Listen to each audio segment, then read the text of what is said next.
Welkom by ons video oor die begrip van die voor- en nadele van promosie. Ons sal ondersoek hoe promosie dien as 'n dinamiese instrument in die bemarkingsmengsel wat kliëntegedrag beïnvloed en 'n handelsmerk se boodskap effektief kommunikeer. Promosie verbeter handelsmerksigbaarheid wat produkte meer sigbaar maak vir potensiële kliënte. Dit vorm kliënte se houdings en dryf hulle tot gewenste aksies soos 'n aankoop doen en help om 'n sterk markteenwoordigheid te vestig. Doeltreffende promosieveldtogte kan verkope en inkomste verhoog deur nuwe kliënte te lok en bestaande kliënte te behou. Dit help ook om nuwe markte te betree of nuwe produkte te loods deur belangstelling en bewustheid te genereer.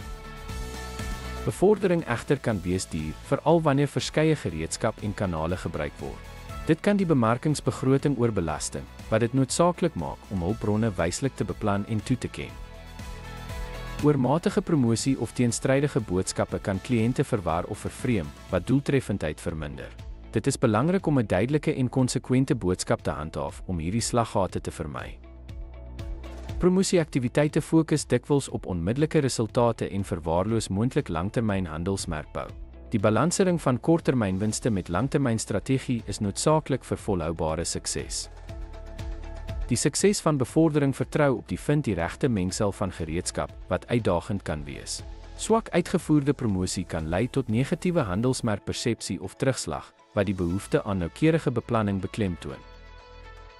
Ten slotte, promosie is noodsaaklik in die bemarkingsmengsel en bied voordele soos verhoogde verkope en handelsmerkposisionering. Dit bied egter ook uitdagings soos hoë koste en potensiële negatiewe persepsies. Dankie vir die kyk.